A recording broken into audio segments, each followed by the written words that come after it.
ये किसका कलाम है कि मेरे मुकाबले में किसी का कलाम लग जाए। जब करीब आया है और फिर सिर्फ सूरह कौसर को देखा, पढ़ा, तो बोल उठता है माहाजा कलामुल बशरुन। और लोगों देखो, ये कलाम किसी बंदे का है ही नहीं है, ये कलाम है तो पूरी कायनात के रब का कलाम है। ये है कुरान, ये है कुरान। ये दो चीजें मैंने आपके सामने कुरान के हवाले से बयान की है। मैं मुख्तसर सीधा बातें आप कह सकते हैं, वो मैं आपके सामने बयान कर रहा हूं। हम कहते हैं हमारा कुरान बेमिसल है। अच्छा, इस गल ते भी तुहानू आखना पैना भी कहो सुभान अल्लाह। कुरान बड़ी अजमत वाला, बड़ी किताबें, तौरात, जबूर, इंजील आए, सहीफे दिए गए, लेकिन चूंकि अल्लाह का महबूब बेमिसाल था, किताब भी वही दी है जो बेमिसाल है। अजमत वाली किताब है, शानों वाली किताब है। अब वो अजमत दूसरे लिहाज से मैं आपके सामने बयान करता हूँ। ये कारी साहब तशरीफ फरमाए, हाफिज साहब, हजरत साहब भी हाफिज कुरान है।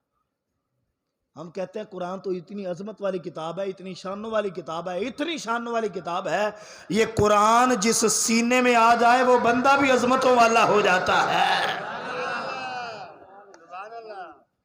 हजरत मैं हकीम भी है तो पता नबज से हाथ रखी रही नबज।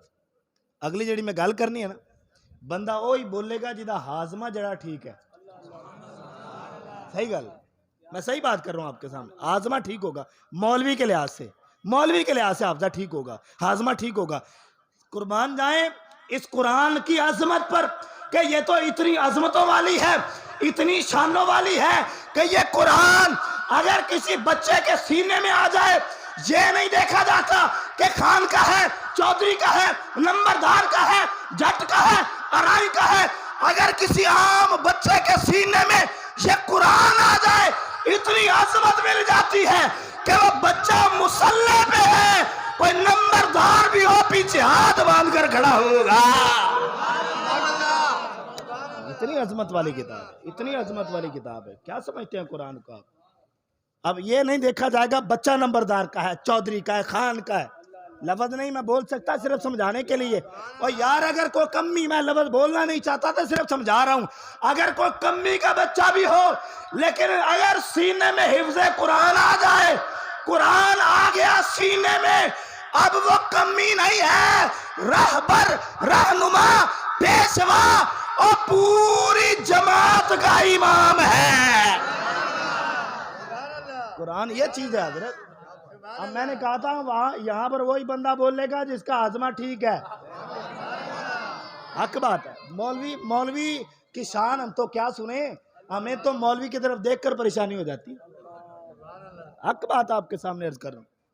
मरोड़ पेशानी पर बल, और फिर ये कि खुदाओं मौलवी को मोटरसाइकिल भी आ जाए ना जी को नवी, परेशान पूरा इलाका परेशान। मौलवी को मोटरसाइकिल कितों आ गई?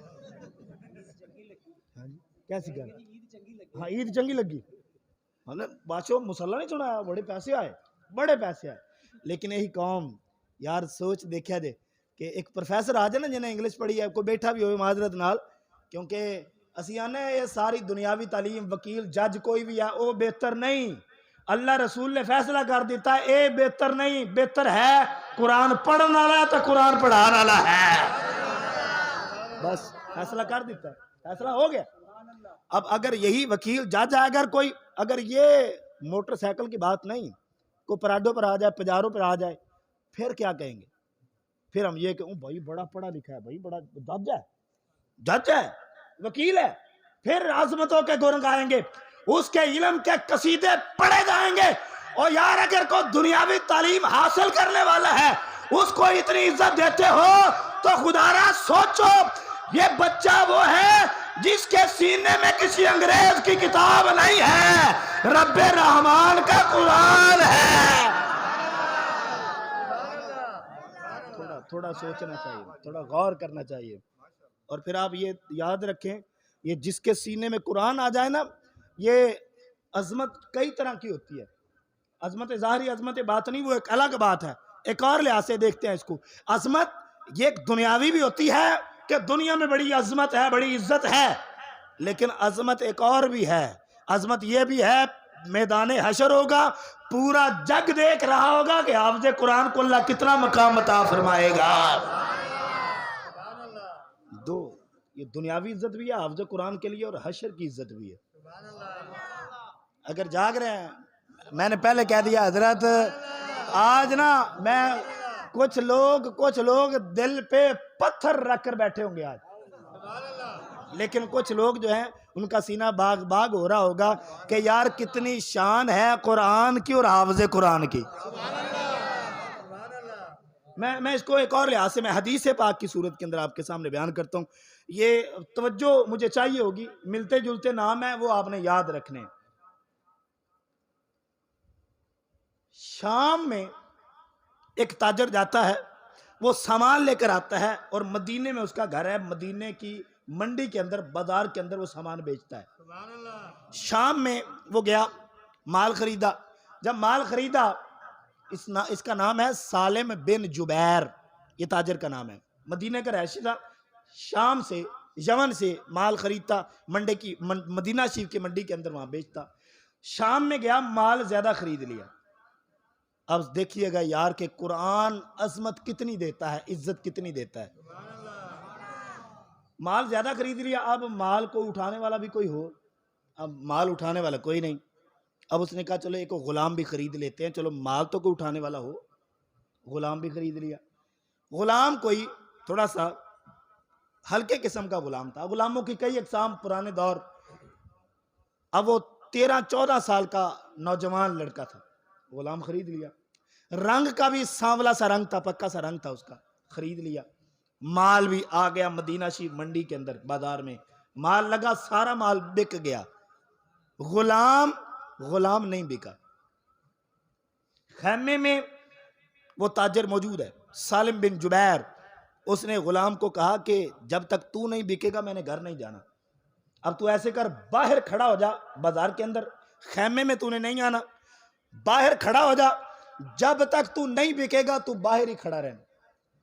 अब अरब शरीफ जो बंदा उम्रे पे हज पे गया ना, अरब शरीफ के अंदर गर्मी बड़ी पड़ती है, बड़ी शिद्दत के साथ।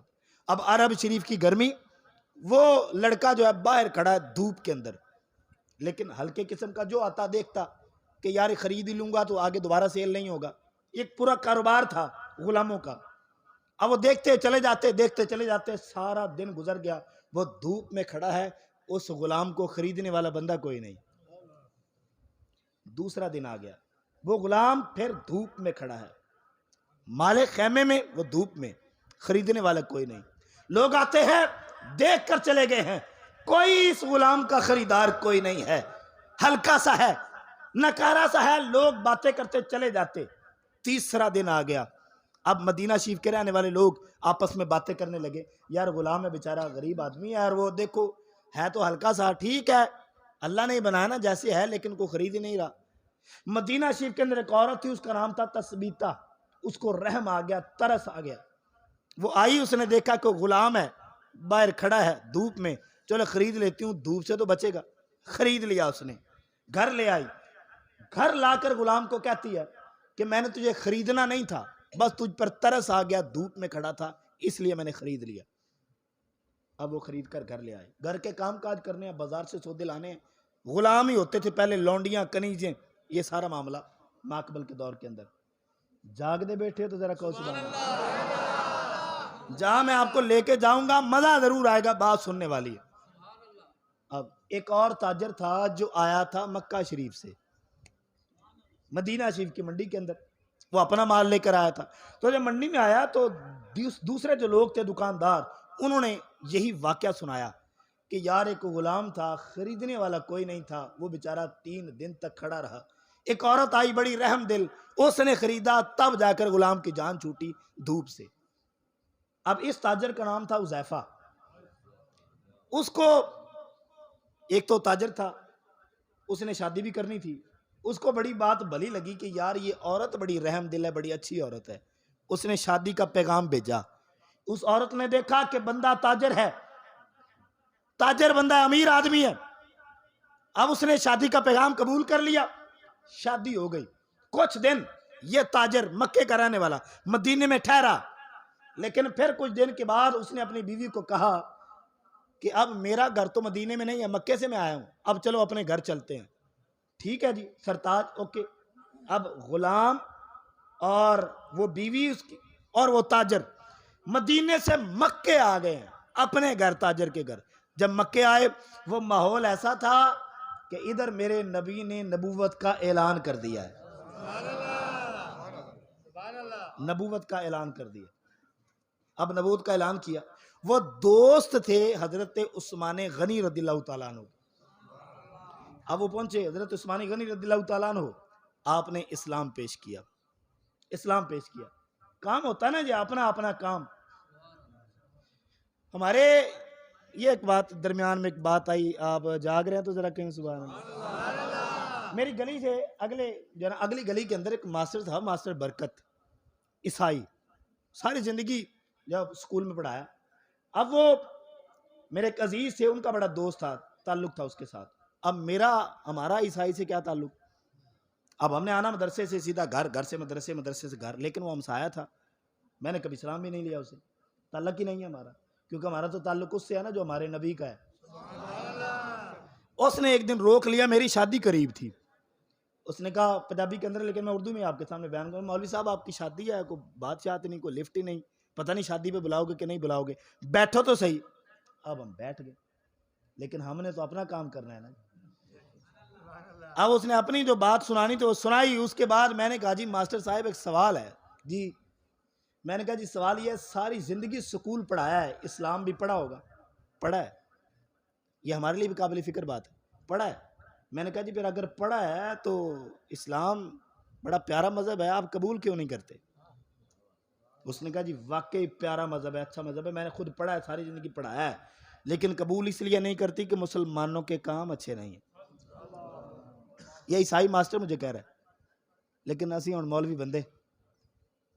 हमने कहा अच्छा जी मुसलमानों के काम अच्छे नहीं है, आप इस्लाम कबूल नहीं करते, आप ये बताएं जिस मजहब पर आप अब हैं, ईसाइयत पर, ईसाइया ने काम चंगे ने,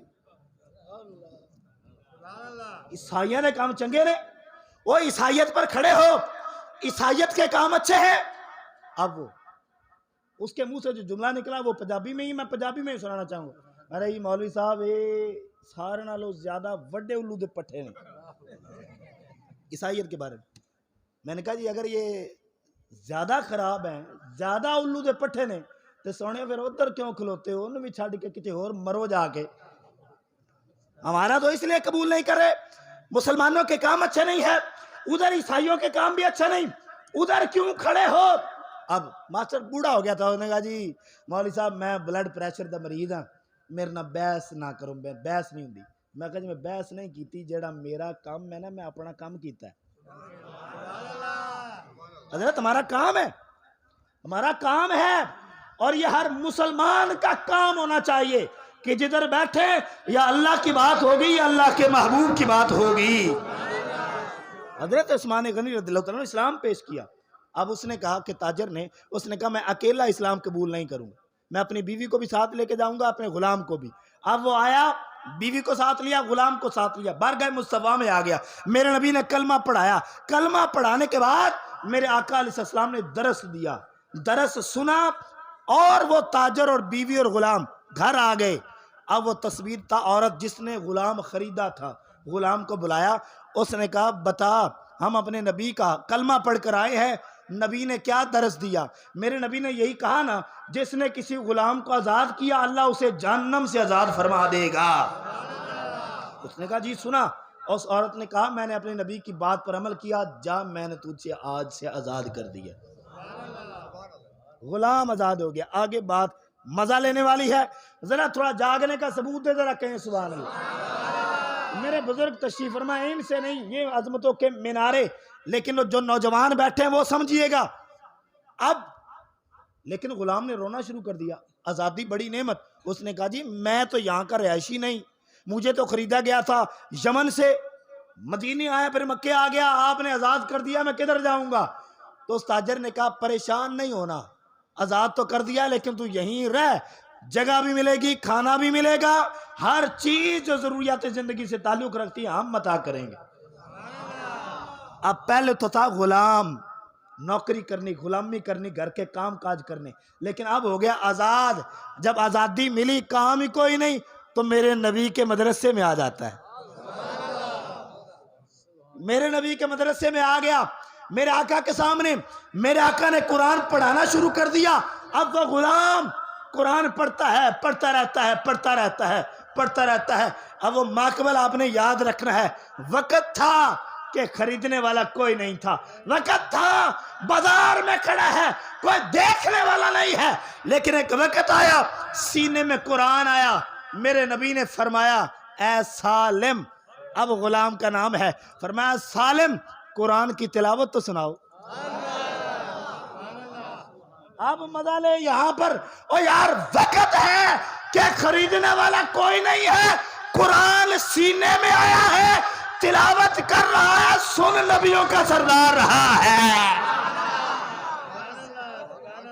कितनी अजमत आई है, कितनी अजमत के नबियों का ताजदार फरमा रहा है कुरान सुनाओ, तिलावत सुनाओ। आज कारी साहब भी पढ़ते हैं, हम सुनते हैं, लेकिन वहां मामला तो देखो, कुरान पढ़ कौन रहा है और सुनने वाला आमना का लाल है। ये है देखे कुरान की अजमत, अजमत तो देखे, लेकिन यहाँ अभी रुकना नहीं है, आगे जाना है। अगर जाग रहे हैं तो जरा कहें सुभान अल्लाह। वैसे इतनी ज्यादा देर हुई नहीं है, 12 बज गए हैं, लेकिन चेहरे पर 12 नहीं बजने चाहिए। अब नबी पाक अलैहिस्सलाम आपने जब कुरान सुना ना, अब ये मैंने धीमे लहजे में बात करनी है और उस बंदे की अजमत देखनी है आपने। जब कुरान की तिलावत सुनाई, जब सुना ली, मेरे आका ने हाथों को बुलंद किया, फरमाया या अल्लाह तेरा शुक्र है कि तूने मेरी उम्मत में से सालिम जैसे कारी पैदा फरमाए हैं। अब वक़्त देख यार, वक़्त वो भी था कि खरीदने वाला कोई नहीं, अब वक़्त ये है कि कुरान पढ़ता है, नबियों का ताजदार इस पर फख्र कर रहा है। सीने में कुरान आया है, सीने में कुरान आया है, ये अजमत देख। और फिर यहाँ नहीं, आगे भी सुनिए। अब ये मक्का शरीफ था, मक्का शरीफ के अंदर लोगों ने तंग किया, मेरे नबी को हिजरत करने पर मजबूर किया। मेरे आका ने सहाबा को पहले भेजा, फरमाया सहाबा तुम जाओ हिजरत करके मदीने, मैं बाद में आऊंगा। बाद में किसके साथ आना है? अबू बकर सिद्दीक के कंधों पर, और मौला अली भी पीछे होंगे, उन्होंने बिस्तर पर आराम फरमाना है। दोनों हस्तियां।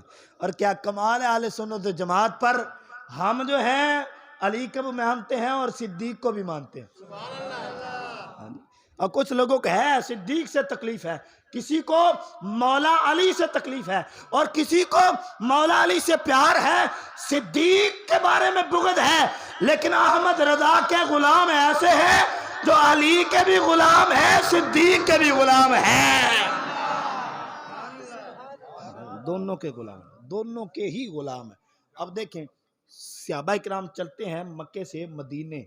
अब जो बंदा उम्रे पे गया है या हज पे गया है, कोई बंदा है यहाँ पर जो हज और उम्रे पे गया हो? माशाल्लाह बुजुर्ग तशरीफ फरमाए, मस्जिद कुबा की ज़ियारत की होगी उन्होंने। ऐसी मस्जिद है, ऐसी माशाल्लाह ऐसी मस्जिद है जहाँ पर 2 नफल अदा करो, अल्लाह मकबूल उम्रे का सवाब अता फरमाता है। यहाँ थोड़ा रुकना चाहूंगा, मैं अपने मौजू को समेट रहा हूँ, थके नहीं है तो जरा कहें सुभान अल्लाह। 2 नफल। अब ये मदीना शरीफ से, मस्जिद नबी शरीफ से 3 या 3.5 मील के फासले पर है मस्जिद कुबा।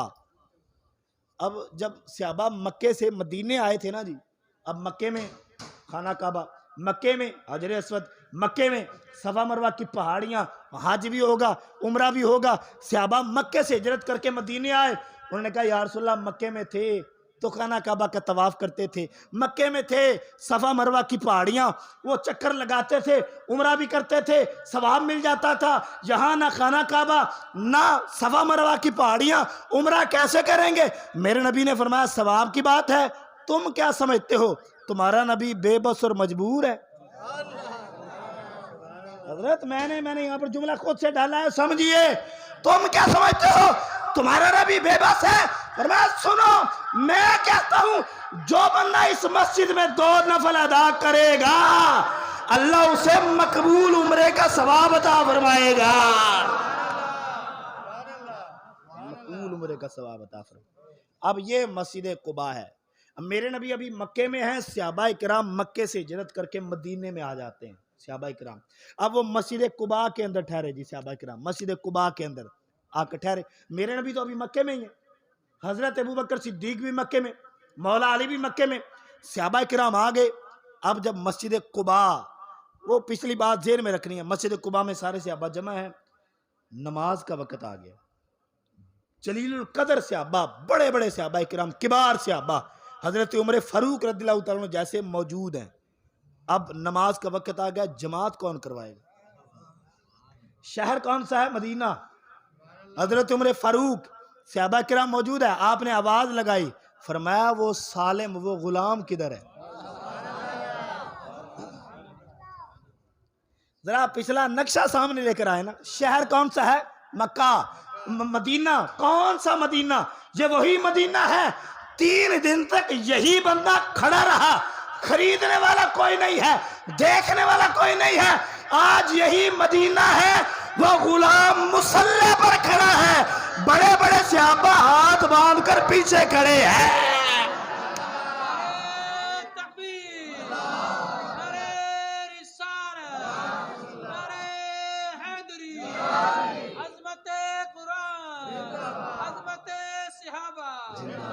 अब आप देखें ना, ये अजमत ये कहां से आई, कैसे मिली?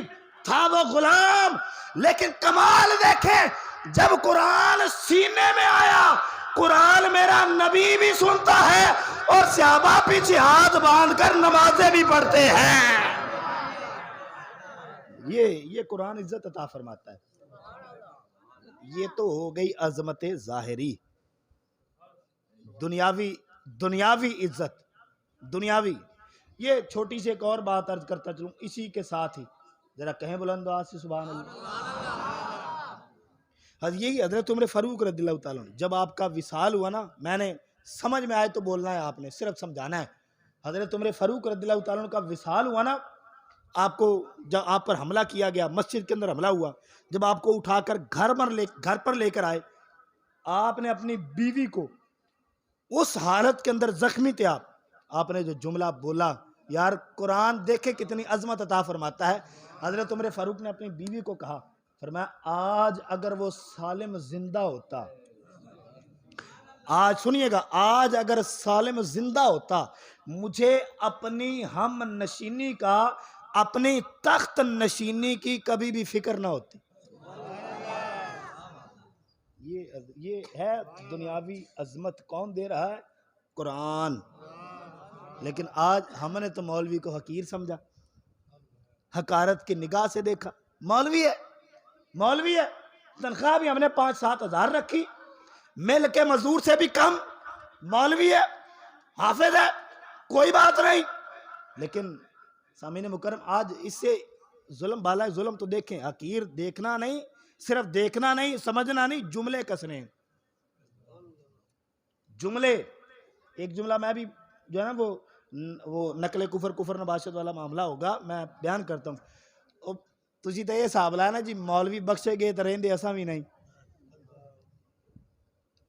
ये जुमला बोला जाता है ना, थोड़ा सा दिल पे हाथ रख के धीमे लहजे में जुमला बोलूंगा कि जिसके सीने में कुरान और हदीस है, अगर वो नहीं बख्शा गया तो पुत्रों किसी का प्यो भी नहीं बख्शा जाता। हक बात।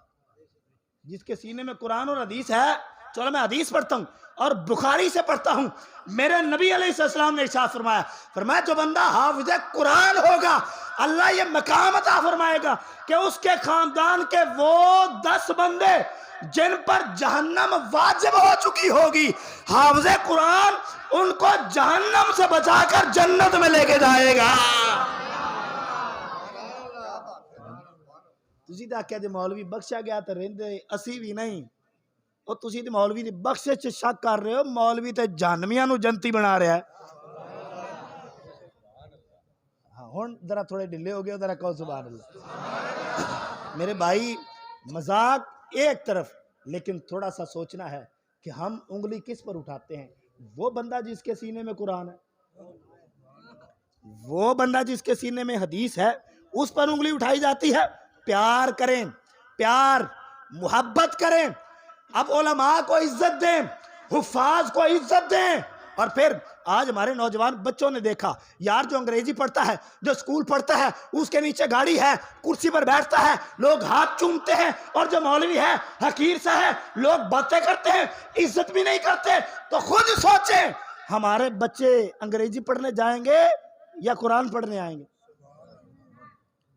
हमने मुस्तकबिल तो उनके सामने कर दिया। बच्चों देखो, जो अंग्रेजी पढ़ेगा उसको मुकाम कितना मिलेगा, जो कुरान पढ़ेगा लोग जुमला कसेंगे। इसलिए हम कहते हैं उलमा से प्यार करो, हाफिजों के हाथ चूमो। जब इतनी इज्जत मिलेगी, बच्चे भी इरादा करेंगे वो हमने कुरान ही पढ़ना है, अल्लाह कुरान के सदके बड़ी इज्जत देता है। फिर हमारे बच्चे कुरान की तरफ आएंगे, फिर हमारे बच्चे मुसल्ले पर आएंगे, फिर हमारे बच्चे मिंबर पर आएंगे। तब जब हम हुफ़ाज़े किराम की इज्जत करेंगे, जब हम उलमा की इज्जत करेंगे, हमारे बच्चे देखेंगे यार, वो उनके सर पर सींग तो नहीं है ना जी, वो सादे से हमारे जैसे बंदे हैं। लेकिन कमाल है यार, जब कुरान पढ़ लिया, हिफज कर लिया, चाहे बच्चा है, जो ही मस्जिद में दाखिल होता है सारे नमाजी खड़े हो जाते हैं यार। अब बच्चा देखे हाफ़िज़े कुरान है, आलिम दीन है, मिंबर पर आए, लोग हाथ चूमते हैं, अल्लाह बड़ी इज्जत देता है यार। जब बच्चे ये देखेंगे तो खुद सोचें, बच्चे कुरान की तरफ आएंगे कि नहीं आएंगे? अगर बच्चे ये देखें कि यार हाफ़िज़ों की तो ये जिंदगी है कि उम्र गुजर जाती है, बच्चियां उनके घरों में जवान बैठी हैं, शादी करने के पैसे कोई नहीं है, तो बच्चे उधर आएंगे, बच्चे इधर आएंगे। कभी खुद सोचें, वैसे अक्सर पर कुल का हुक्म लगता है। कदे देखा होवे कि इंतजामिया का बच्चा हाफ़िज़े कुरान होवे ते इमामत करा रहा होवे?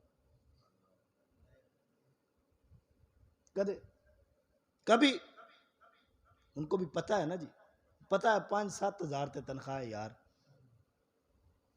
पुराने दौर और होते थे। कुछ लोग हमें पुराने दौर की मिसालें देते हैं, हमारे बुजुर्ग थे, वो कहते हैं पुराने दौर के अंदर फलां कारी साहब थे, वो थोड़ी सी तनख्वाह में सारी ज़िंदगी गुजार दिया, और आप तनख्वाह की बातें करते हैं। हम ये कहते हैं कि यार पुराना दौर वो था कि सुबह का खाना भी इमाम साहब का मोहल्ले वाले भेजते थे, दोपहर का भी और शाम का भी। आज कदे रोज़े च भी पूछे दे। कसम है मैं मिंबर पे बैठा हूँ, कसम है मैं मस्जिद के अंदर बैठा हूँ, मेरी मस्जिद के अंदर हाफ़िज़े कुरान को हजरत जो है वो तरावियाँ पढ़ने के लिए रखा गया। तो अमीर आदमी, अमीर जिसकी ज़मीन बैंक पर है, वो बैंक वालों ने किराए पे ली हुई है, 80,000 कुछ महीने पहले उसके बैंक का उसकी जगह का किराया आता था। उसको मैंने कह दिया कि यार हाफिज साहब तशरीफ लाएं, तरावियां निपटनी है, सहरी और इफ्तारी आपने देनी है। कसम बखुदा खलोता खलोता मर गया। अब रोज़ों में ये हाल है यार। कभी अपने बुजुर्गों से पूछे तो सही, आज हमें पिछली मिसालें दी जाती हैं, कभी बुजुर्गों से पीछे पूछे तो सही कि पुराने दौर के अंदर हुफ़ाज़ की खिदमत कितनी की जाती थी। कभी उनको गंदम लेने की जरूरत पड़ती थी, कभी रोटियां लेने की जरूरत पड़ती थी। तो खुदारा जिस रेट नाल आटा आज तुहानू मिलता है, उस रेट नाल मौलवी नूं भी मिलता है। आज चीनी उसी रेट पर हमें भी मिलती है जी, हमें भी। मैं अपनी बात नहीं कर रहा, जरा कहें सुभान अल्लाह। अब मैं कौन सा यार आपका इमाम हूं, मैं अपनी बात नहीं कर रहा। खुदारा इस दुख को समझो। और ये असल में ये बात तनख्वाह वगैरह की नहीं है, बात कुरान की अजमत की है, इज्जत की है। आप कुरान को इज्जत देंगे तो फिर दूसरे लोग इज्जत देंगे ना जी। आप तो मस्जिद में आते हैं, नमाजी हैं, आप देखें आप उलमा को, हुफ़ाज़ को इज्जत देंगे, हमारे बच्चों का जी चाहेगा हम कुरान हिफ़्ज़ करें, हम इल्म दीन का कोर्स करें। और खुदारा मेरे वालिद साहब फौत हो गए हैं। जब मैं इस तरह बैठ कर तकरीर करता था ना, अक्सर मैं अपने वालिद साहब को देखता था, आंखों में आंसू जारी हो जाते थे। वो इसलिए नहीं कि मैं कोई बात बड़ी दुखी करता और ना इमोशनल होकर मेरे वालिद साहब रो पड़ते थे। वो ये कहते थे कि मेरा बेटा है, कुरान पढ़ रहा है और मेरे रसूल की हदीस पढ़ रहा है। ये खुशी जो है, ये खुशी कभी आप महसूस करें, तब कब महसूस करेंगे? तब जब आप अपने एक बच्चे को दीन के लिए वक्फ कर देंगे। एक बच्चे को, मर जाएंगे लेकिन पीछे कुरान पढ़ने वाला बंदा जरूर होगा। ये एक मेरी इल्तिजा है। मैं वो जो है ना वो बात तो मुकम्मल नहीं कर सकता। देखें मैदान हशर, हुफाज कराम तशरीफ फरमा, इनकी अजमतों को सलाम। मेरे आका ने फरमाया कि हाफिज कुरान आखिरी हदीस है, थके नहीं है तो जरा कहीं सुभान अल्लाह। तुहाडे नालों ज्यादा परेशानी मैनू है। तुसीं इत्थों निकलना, घर वड़ जाना, मैं जानिया जाना है तो मैं सहरी टाइम जाके पहुंचना है। जितना टाइम हो गया, आखिरी हदीस के मैदान हशर के अंदर मेरे आका ने फरमाया, ये बुजुर्ग तशरीफ फरमाया है, सुनिएगा। मेरे आका ने फरमाया हुफ्फाज जब मैदान हशर में आएंगे, अल्लाह फरमाएगा इनके वालिदैन को बुलाया जाए। औल बिसा वालिदाहु ताजन यौमल क़यामा, फरमाया क़यामत के दिन उनके वालिदैन को बुलाया जाएगा और ताज पहनाया जाएगा। कौन सुने जरा हौसले नाल सुने। ताज मौला बात यहीं खत्म? फरमाया नहीं, सिर्फ ताज नहीं, सिर्फ ताज नहीं, वो ताज जो रोशन भी होगा। या रसूलल्लाह सिर्फ रोशन होगा? फरमाया नहीं, सिर्फ रोशन नहीं, उसकी रोशनी ऐसी होगी। कैसी? फरमाया सूरज की रोशनी से भी ज्यादा उस ताज की रोशनी होगी। अब यहां सवाल है, अगर अल्लाह ने हुफाज किराम के वालिदैन को इज्जत देनी थी तो अल्लाह कह देता, जाओ तुमने अपने बच्चों को हाफिज बनाया, तुम्हें जन्नतुल फिरदौस में जगह दी जाएगी। काफी थी, बात ठीक है, जन्नत मिल गई, जन्नतुल फिरदौस मिल गई, लेकिन वजह क्या है? ताज क्यों दिया जाएगा? चलो ठीक है यार, ताज मिल गया तो ताज दे देते। ताज आज भी हम पहनते हैं, कोई बहुत से लोग देखते हैं पहनते हैं, तो ताज रोशन होता है। तो चलो ताज देना था, अल्लाह ताज पहना देता, ये रोशन क्यों पहनाया? अगला सवाल सुने, चलो रोशन ताज पहनाना था, इतनी रोशनी क्यों कि सूरज से भी ज्यादा रोशनी हो जाए? ये सवाल है ना। एक जुमले के अंदर सारे जवाब, एक जुमले के अंदर। क्या फरमाया? आज सूरज तुलू होता है, जब सूरज चढ़ता है तो पूरा जग देखता है, पूरा जमाना देखता है। फरमाया हुफाज के वालिद आएंगे मैदान हशर में, सर पे ताज होगा, सूरज से ज्यादा रोशन होगा, पूरा मैदान हशर देखेगा कि हाफिजों के वालिदैन को अल्लाह मकाम कितना देता है। जग देखेगा, जग जग देखेगा हाफिजों के वालिदैन को। और फिर ये सिर्फ वालिदैन की बात हो रही है, और जिन्होंने पढ़ाया उनको ये मकाम दिया जाएगा, और जिन्होंने सीने में महफूज रखा उसका मकाम क्या होगा? ये मैं आप पर छोड़ कर जा रहा हूँ, क्योंकि हदीस में, अगली हदीस के अंदर ये नहीं है, बल्कि कंजुल माल के अंदर हदीस पाक तो वो जुमला और है। फरमाया कि अब तुम सोचो, सिर्फ सोचो कि हाफिजों के वालिदैन को ये मकाम दिया गया है, तो अल्लाह खुद हाफिजों को कितना मकाम अता फरमाएगा। तो ये अजमत है, अजमत दुनियावी और जो है ना वो हशर वाली, क़यामत के दिन वाली जो अजमत होती है। अल्लाह जो है वो कुरान पाक की तालीम को आम से आम करने की जो है वो तौफीक अता फरमाए।